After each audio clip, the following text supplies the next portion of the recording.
Coming up on DTNS, Google changes its search algorithm. Everyone panic! Netflix tests faster playback, and Facebook launches its latest attempt at a news product. This is the Daily Tech News for Friday, October 25th, 2019 in Los Angeles. I'm Tom Merritt. From Studio Snubs, I'm Shannon Morse. Drawing the top tech stories in Cleveland, Ohio, I'm Len Peralta. And I'm Roger Chang, the show's producer. Of course, Sarah Lane is off moving to her new studio. Fingers crossed, everything goes well. She'll be back with us on Monday. If you were listening to Good Day Internet, you just heard Len and I talking about his cord cutting experience. Len just cut the cord. If you want to hear all about that, get Good Day Internet. You can find it by becoming a member at patreon.com/DTNS. Let's start with a few tech things you should know. Thursday, 2 U.S. senators wrote a letter to the U.S. Director of National Intelligence asking for an investigation into TikTok for possible security threats. We talked about that yesterday on the show with Justin. TikTok has now posted a response on its blog saying, and I quote, "Let us be very clear. TikTok does not remove content based on sensitivities related to China. We have never been asked by the Chinese government to remove any content, and we would not do so if asked." They also added, TikTok does not operate in China, nor do we have any intention of doing so in the future. If that confuses you, yes, ByteDance, which owns TikTok, is a Chinese company, but TikTok's not an app that operates in China. It actually has offices in Santa Monica. ByteDance, as we talked about yesterday, operates a similar app called Douyin in mainland China. And TikTok also clarified in its blog post that U.S. user data is stored in the United States, and the only other place it's stored is a backup in Singapore. The information reports that Sony began talks with banks several months ago to explore the sale of its PlayStation Vue streaming service, according to sources. The service reportedly has a subscriber base of around 500,000 households, and any potential deal would be valued in the tens of millions of dollars. Despite raising prices 3 times since launching in 2015, PlayStation Vue reportedly remains unprofitable for Sony. Oh my God, Verizon's going to buy it, aren't they? I just know it. ARM's legal team has ruled that its V8 and V9 chip designs are of UK origin and therefore do not need to be restricted from use by Huawei as a result of U.S. trade restrictions. Huawei builds its Kirin chips using ARM designs, and they'll be able to do so for the next couple versions. Interesting. Amazon reported sales grew 24% in Q3, but profits fell about 25%. The decline is partly attributed to higher costs for one-day shipping, which rose 46% over last year. Amazon says costs for delivering to Prime members will double in the holiday quarter to $1.5 billion. That's with a B. Amazon also forecasts $80 to $86.5 billion in sales in the holiday quarter, short of the expected forecast of $87.4 billion. AWS revenue grew 35% on the year, which is down from last year's 46% growth, and notably below Microsoft's Azure's 36% growth. Yeah, getting some competition from Walmart on the shipping side. Yeah. Getting this competition from Microsoft. Look, competition. That's what it looks like. We've forgotten. It does. All right, let's talk a little more about HBO Max. AT&T COO John Stankey told Reuters that the upcoming HBO Max streaming service, that's not HBO, that's HBO with other stuff, will be free to the 10 million AT&T customers who already subscribe to HBO, including DirecTV and wireless customers. So if you're currently an AT&T wireless or DirecTV customer and you get HBO, theoretically, you're going to get HBO Max for free whenever it comes out. Source also told Reuters that Warner Media, which runs HBO Max, expects it to reach 80 million subscribers, 50 million in the U.S., by 2025. Those sources say Warner will launch a lower cost, not free, but lower cost ad-supported version of the service in 2021, followed by the addition of live programming. They've often said they want to do live news and sports on HBO Max. AT&T wants to use HBO Max to retain wireless subscribers and add to valuable data that they collect to sell advertisers. And we should find out some more details on when this is going to launch, how much it's going to be on October 29th. That's when Warner Media is expected to make an announcement about this. I'm not sure that any of this is a slam dunk for getting people to try HBO Max. First of all, because HBO costs $15. HBO Max which is HBO plus Turner and TBS and other stuff, is going to have to cost more than $15, right? And now they're going to try to do some subscriber acquisition by just giving it away temporarily for free to existing customers. But I don't know. What do you make of this, Shannon? I'm not an HBO subscriber, nonetheless, in any of their form factors. And now they have how many streaming services do you have to choose from now? 3? From HBO? From HBO, you have. Oh, I mean, it's HBO Go if you have cable, or it's HBO Now. That's it. That's so confusing. Why don't they have just why is one, that confusing? You can't sign up for HBO Go. It's basically, that's the way you access your cable TV subscription. But I could sign up for Now. And now it's just HBO Max, which is HBO plus other stuff that you could sign up separately later, differently than HBO Now. I don't see why that's so confusing. But there's also just 3 HBOs, and they all have different words and different terms. Oh, right. Okay. You're so sarcastic, Tom. And they're also going to have this lower cost ad supported version. Well, that's like that one is probably not as confusing, because that's just when you're signing up. Like, do you want to pay $5 a month and get ads, or do you want to pay $10 a month? That kind of thing, right? Okay, so you think they'll keep it under the same name as that'll HBO be the same Max, name. Yeah, that's just a okay. tier for HBO Max. So there'll be HBO Max with 2 tiers, and then there's HBO Now with 1 tier, and then there's HBO Go, which you have if you get your cable. This is so frustrating for me. Like, I would love to sign up and watch Game of Thrones, but I don't know which one to go with. And now they have Max? Go with HBO Now. Or go with HBO through Apple TV Plus channels. We don't have time for this. In a practice sometimes called big game hunting, ransomware operators this past year have been targeting larger companies that can't afford bigger ransoms. Malwarebytes estimates businesses detected 365% more ransomware attacks in Q2 than the year before. Coveware, which helps firms negotiate ransomware attacks, estimates that between Q1 and Q2 of this year, the average ransom almost tripled from $12,762 to $36,295. This is raising costs for providers of cyber insurance as well. Lloyd's of London insurer Beazley says ransomware incidents in Q3 rose 37% over last year. Chubb Limited says it responded to the same number of ransomware events by June this year as it did for all of last year. That's crazy. The average insurance claim from an attack by the Ryuk ransomware is about $2 million, according to a consultant for commercial property insurer FM Global. Insurance coverage is not always about paying the ransom. It covers data recovery and legal liabilities too. And in regards to that legal liabilities, it usually has to do with what kind of data may have been leaked during a ransomware process, and if any kind of data was personally identifying information and stuff like that. So security and privacy type of stuff. I mean, the sheer ridiculous increase in ransomware events is obviously not good news. But if I were to try to pull good news out of this, it would be, well, if you're a small business, maybe you're less likely to get targeted. But that's cold comfort, because you're still possibly going to get targeted, and you need to defend against that if it's a possibility, right? Absolutely. And in the hacker and information security genre, we have definitely been kind of talking about this happening, the rise of ransomware, but this is one of the first times that we've actually had numbers that we can associate with that rumor milling that we have been basing on just our feelings and just what we have been seeing in different companies. So knowing that it's risen so crazy much really means that we need to take a step back and make sure that all of these companies, especially infrastructure and city governments, local city governments, and larger governmental facilities are protecting themselves much better, so they don't have to pay this in the long term.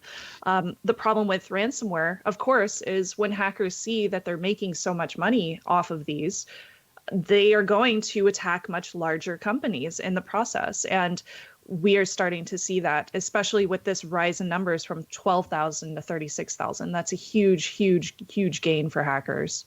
Yeah, they're going after the middle size companies, right? The big companies have enough resources to defend themselves well against this. They're going after the middle size company that has a lot more money, but maybe not quite the network security that they should have had.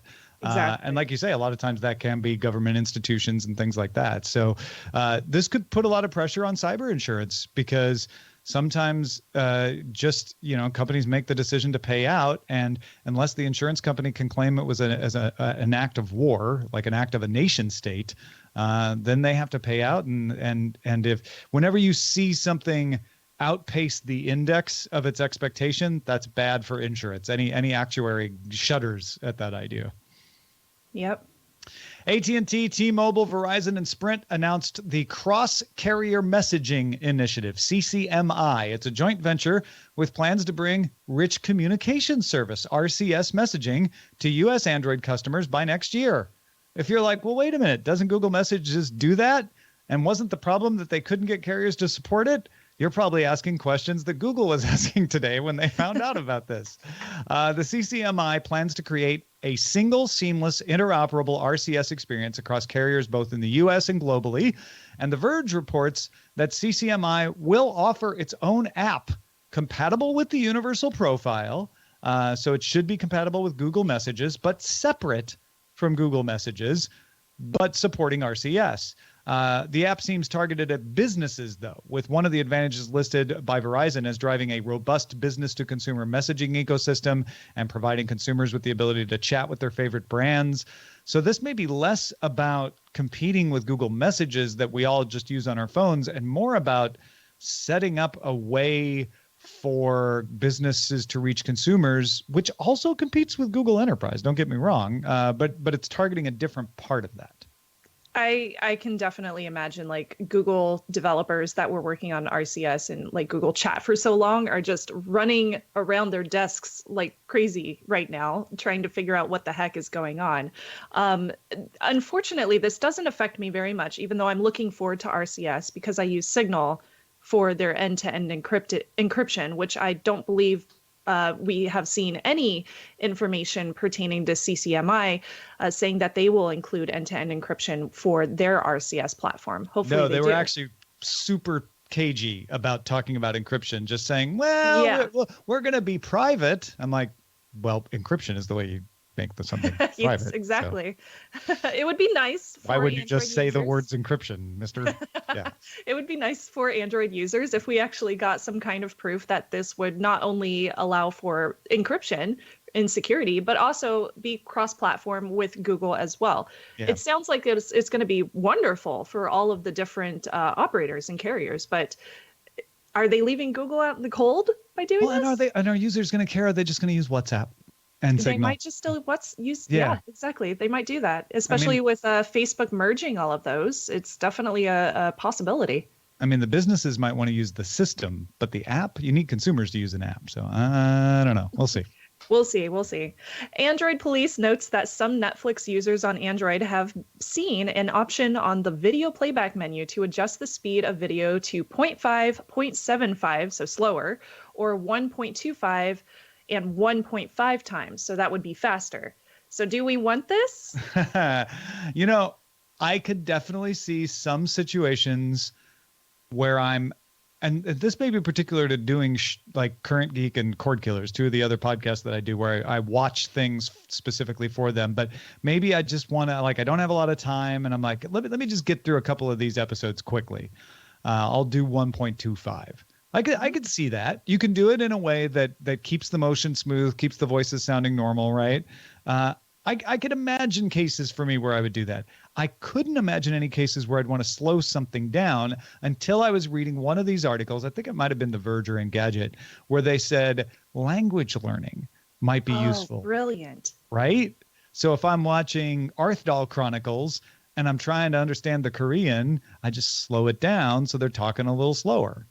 I love that you mentioned that. Terrace House in Japanese. Terrace House, exactly, yeah. I oftentimes find myself trying to understand a different language when I'm watching one of these shows on Netflix, and I don't necessarily want to pay super close attention to the subtitles because I want to learn it.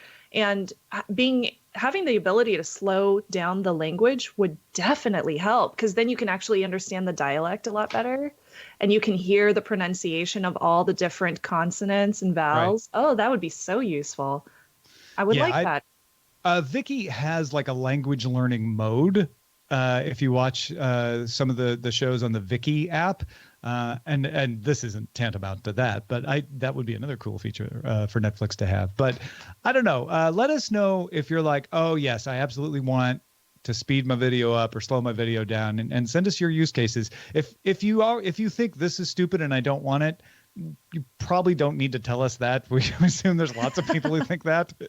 But we're very curious about the people who might want to speed up or slow down and have use cases that we haven't thought of. I think it's fascinating what this could do. We also don't know if this test is really going to be rolled out. Netflix does these kinds of things from time to time where they just do a little A/B testing, roll out a feature, see who uses it, see how it does, and then we may never hear from it again. So it's hard to say. But yeah, I kind of want to be in on this test. I kept looking at it because it's only on Android. I kept looking at my Android app. I'm like, no, still don't have it. I'm going to keep an eye out. Google is incorporating natural language processing techniques into its core search algorithm. It's based on something called BERT, the Bidirectional Encoder Representations from Transformers system.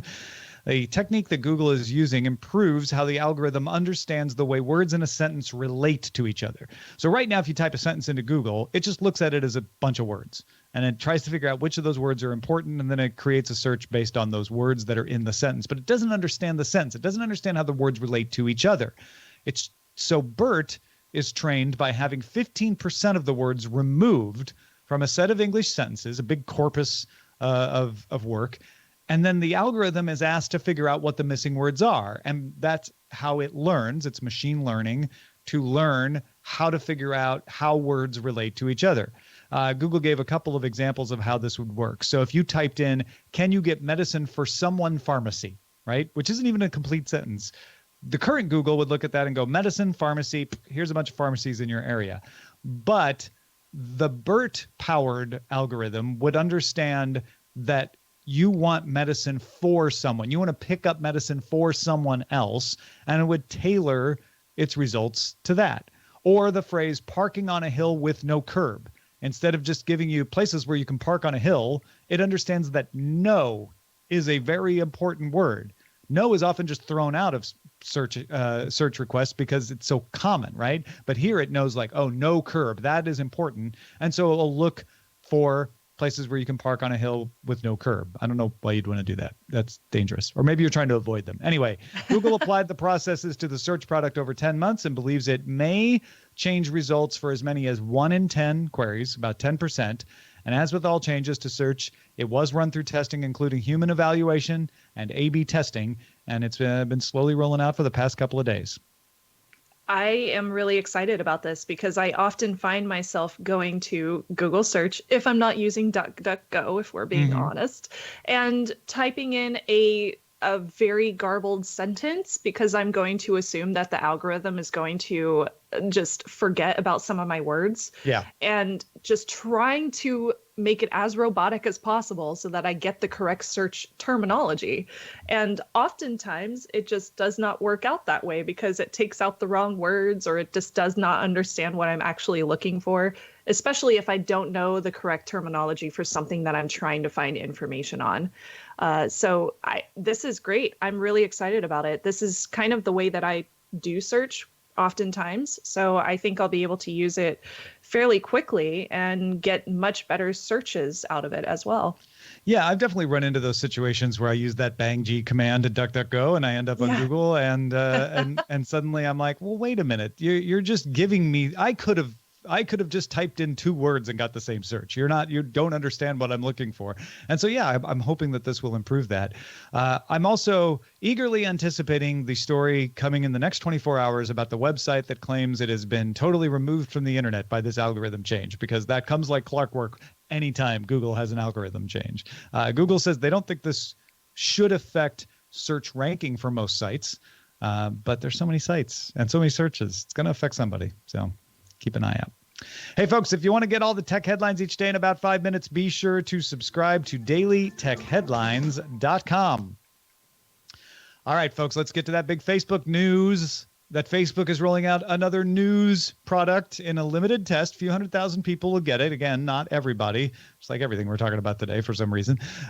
If you're in the United States, look at your home screen tab or your bookmark in the Facebook app, and you might see this new news tab.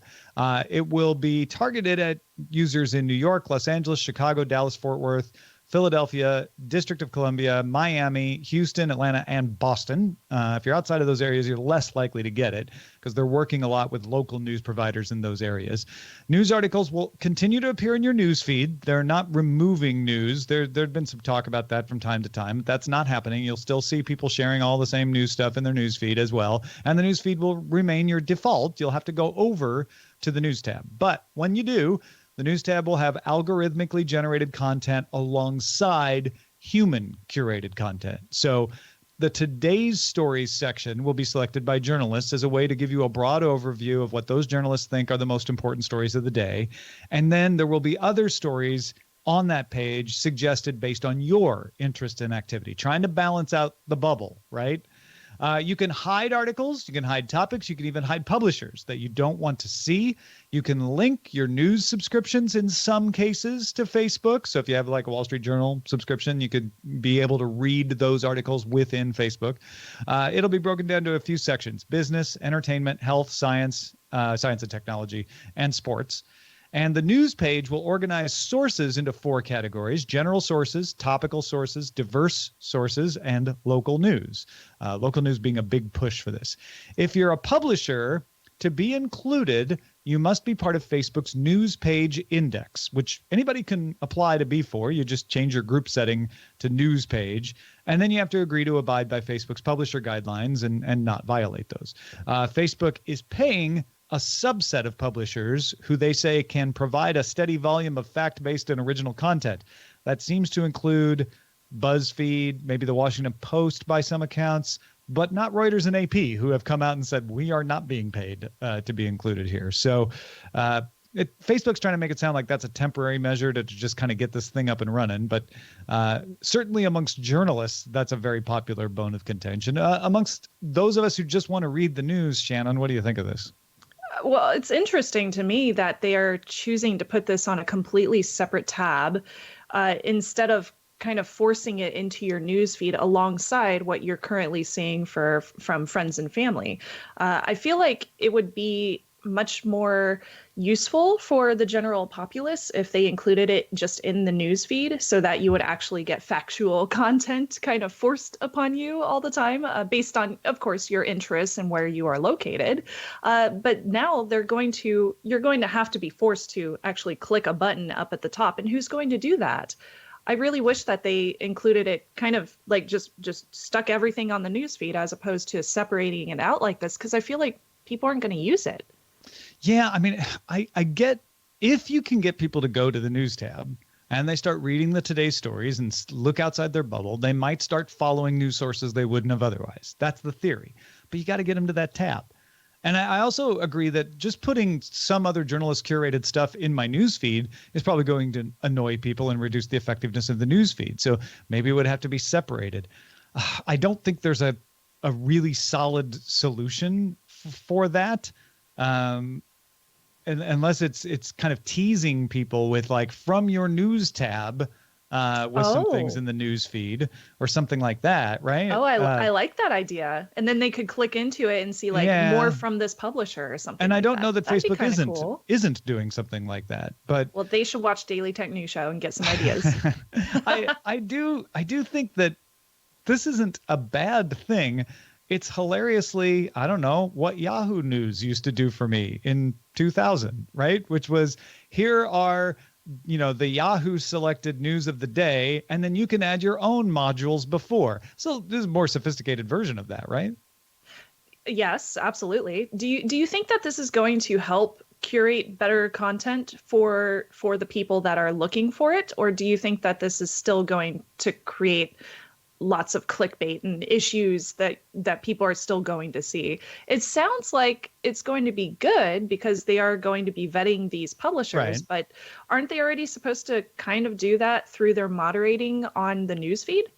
Well, but the moderation on the newsfeed says we are not going to judge truth or quality. We're going to hold the line against absolute absolute abuse, right? Promoting criminal activity.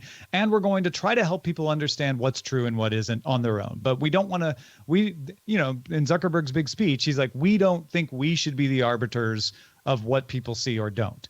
But here they've got a separate area where they can say, but if you wanted to see what that would look like, here it is, right? So, I mean, I respect that, where I don't feel comfortable letting Facebook be the be all and end all about everything I see. If you want to share a source with me that has never signed up, like Daily Tech News Show is not part of the news index, you should be able to share that with me in the news feed, right? That's the way that should work. It shouldn't be shut out because I didn't bother to apply for the newsfeed index. But then that news area can be like, but here's where Facebook tells us what it thinks is important. And to me, that's not that different than Tech Meme or Google News. You brought up a really good point. I have a feeling that there are some legitimate sources out there that would either choose not to get vetted, or they would try to get vetted and not end up getting through and being verified because of either biases that are included in Facebook's vetting process, or just their rules or scale. Absolutely. Yeah, it takes too long to get vetted, maybe because there are so many sources out there. Popularity. There might be some very good news sources, like take Hack5, for example. We probably, if we even tried, we probably would not be able to get vetted and verified through this process because we are hackers, and they might not see that as being something that would be a authenticated news source. I want to be careful here because as I have read it, the news vetting basically just says we want to make sure that you are a legitimate publisher, you have a history. I think you would get vetted. You think so? The question is, would they ever pick you for today's stories? Probably not. And would the algorithm surface you? Probably not. Most likely not. And honestly, that's why I haven't been rushing to put DTNS in there, because I'm like, I don't know if it's actually going to show up and make that much of a difference. So, and there's probably lots of news outlets like that that shouldn't be shut out by saying the only news that can be shared on Facebook is the ones that are in this index. I think this is going to be something, since I don't use Facebook, that I will be asking my family and friends about and saying, have you seen this icon? Do you use it? Are you interested? So we'll keep an eye on it. Hey, thanks to everybody who participates in our subreddit. You can submit stories and vote on them at dailytechnewsshow.reddit.com. And of course, we do have our Facebook group, even if it isn't in the news index, facebook.com/groups/dailytechnewsshow. All right, let's check out the mailbag. We got a couple of emails that almost feel like they're answering each other. We talked about Chance the hacker yesterday, and the reason that he thinks developing animations for Chrome is superior to Firefox. Well, we got this email today. I tried the fun page from Chance the Hacker in Firefox and Chrome. It was a little faster in Chrome. I think it was a lot faster, but all right. But I didn't see any significant problems with Firefox 70. The privacy features of Firefox are far more important to me than some silly and distracting animation. My feedback to Chance the Hacker and all the other web developers out there is that I don't want animations. When I encounter a site with animations or autoplay multimedia, my usual response is to immediately close the window and never revisit that site. Signed, Grumpy Old Man. So, all right. Almost like 2 emails down from that was Chance writing back saying, hey, Tom and Sarah, was really cool to hear Tom's thoughts on Firefox animations yesterday. And let me say, I am in 100% agreement. Currently, what I have to do is implement browser detection into all my sites and turn animations off when users choose Firefox, which is a ton of overhead and in all honesty makes me want to just not add in cool animations at all. I currently put in a disclaimer telling the user they're missing out on awesome animations by using Firefox, and I really hope people start paying attention to this and push Firefox to improve their animations. Their browser is amazing, and I hope one day I can use it myself as a web dev. That's so interesting. Yeah. So there you go, grumpy old man. The Chance explained himself to you without him even knowing you had written it. So that's awesome. I love this. And thank you. We've also gotten lots of other developer emails on all sides of this issue. So thank you for sending those to feedback@dailytechnewsshow.com. Shout out to our patrons at our master and grandmaster levels, including Tim Ashman, Philip Shane, and Jeffrey Zilks. Now we check in with Len Peralta. What have you been drawing, Len? Well, I don't know if I'm excited about the Facebook tab for news. I think it's sort of like, whatever. But, I believe that Zuck might have a reason. This is going to be the story I'm going to be waiting to see eventually on Facebook News is, of course, that Zuck is an alien, as we all know.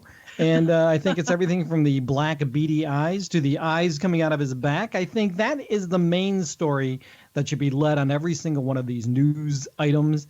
Zuck alien? Yeah, probably. That's available right now at my online store. Or if you're a patron, you can download it right now. I also want to mention that there is less than half of the spots are still available to get your name on the DTNS Rise of Skywalker poster. If you remember, it looks like the teaser poster. If you want to go to my online store, go order now and help me sell these out. So yeah, hurry up, get one of those slots before they're gone. Some people have been like, "Oh, are they still there?" Yes, they're still there. Go get one. LenPeraltaStore.com. Excellent. Thank you, Shannon Morse, for joining us today. As always, what do you got going on to tell people about? Well, thank you. I always love coming on the show and chatting with y'all about all the things security and privacy and ransomware. Most recently on my channel, which is youtube.com/Shannon Morse, I've been reviewing some awesome tech products, including the new Pixel 4 XL, which I currently have sitting right in front of me. It's been very fun. It's a big brother to my little Pixel. It is. And you may be surprised by what I had to say in my review, which I just so happened to do at a Renaissance fair because I'm weird like that. Nice. So definitely check it out. Now's a very good time to subscribe as well because I am going to be releasing a ton of videos this coming month. So that's youtube.com/Shannon Morse. All right, folks, only a few more days to be able to qualify to get the DTNS recipe book. Go get in there and sign up at the $2 level and more, patreon.com/DTNS. Our email address is feedback@dailytechnewsshow.com. We're live Monday through Friday, 4:30 p.m. Eastern, 2030 UTC. That's at dailytechnewsshow.com/live. See you there again on Monday. This show is part of the Frog Pants Network. Get more at frogpants.com. Diamond Club hopes you have enjoyed this program.